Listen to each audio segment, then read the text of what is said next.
पड़ोसी देश पाकिस्तान में रातों रात बढ़ती कीमतें, पेट्रोल पंपों पर लंबी कतारें और जेब पर लगातार बढ़ता बोझ। हालात ऐसे कि पेट्रोल डीजल 400 रुपए प्रति लीटर के पार पहुंच चुका है। सरकार राहत देने की बात कर रही है, लेकिन जमीनी सच्चाई कुछ और ही नजर आ रही है। नमस्कार, मैं हूं साक्षी झा और आप देख रहे हैं न्यूज 18 का डिजिटल प्लेटफॉर्म। दुनिया के नक्शे पर भले ही जंग दूर दिखाई दे रहा हो, लेकिन इसका असर हर घर की जेब तक महसूस होने लगा है। ईरान को लेकर बढ़ते टकराव के बीच संयुक्त राज्य अमेरिका ने भले ही जीत का दावा कर दिया हो, लेकिन जमीनी हालात कुछ और ही नजर आ रही है। खासकर स्ट्रेट ऑफ हॉर्मुज में बने हालात ये साफ संकेत दे रहे हैं कि टकराव अभी थमा नहीं है और इसका सीधा असर दुनिया भर में तेल की कीमतों पर पड़ने वाला है। याद रखिए, दुनिया के बड़े हिस्से का तेल इसी रास्ते से गुजरता है।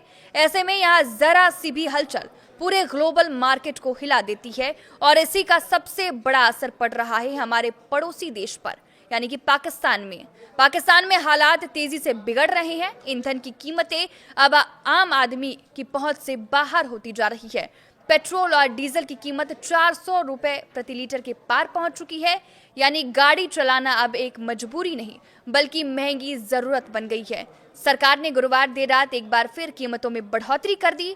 पेट्रोल और डीजल दोनों पर दाम बढ़े और ये बढ़ोतरी सीधे जनता की जेब पर भारी पड़ रही है। हालांकि सरकार ने गुस्से को कम करने के लिए कुछ राहत भी दी है। मोटरसाइकिल चालकों, किसानों और ट्रांसपोर्ट सेक्टर के लिए टारगेटेड फ्यूल सब्सिडी बढ़ाई गई है, जिसके तहत टू व्हीलर यूजर्स को सीमित मात्रा में 100 रुपए प्रति लीटर तक की राहत दी जा रही है। लेकिन ये राहत भी सिर्फ कुछ महीनों के लिए है और हर महीने सीमित खपत तक ही लागू है, यानी राहत कम और चिंता ज्यादा। रिपोर्ट्स के मुताबिक इंटरनेशनल मॉनेटरी फंड की शर्तों के चलते सरकार के पास विकल्प भी सीमित है। सब्सिडी कम करनी पड़ती है और कीमतें बढ़ाना मजबूरी बन जाता है।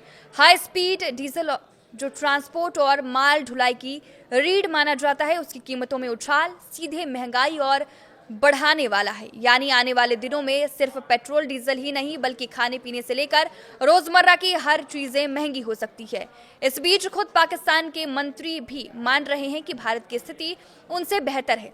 कारण साफ है कि भारत के पास मजबूत विदेशी मुद्रा भंडार है। रिपोर्ट्स के मुताबिक इंटरनेशनल मॉनेटरी फंड की शर्तों के चलते सरकार के पास विकल्प भी सीमित है। सब्सिडी कम करनी पड़ती है और कीमतें बढ़ाना मजबूरी बन जाता है।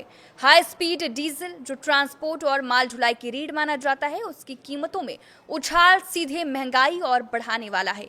यानी आने वाले दिनों में सिर्फ पेट्रोल डीजल ही नहीं बल्कि खाने पीने से लेकर रोजमर्रा की हर चीज महंगी हो सकती है।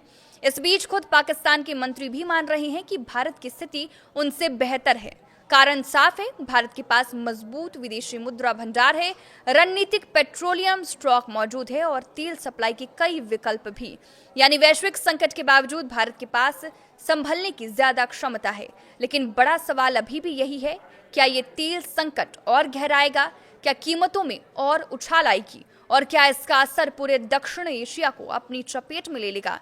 आप किस वीडियो पर क्या राय है, हमें कमेंट करके जरूर बताएं। नमस्कार।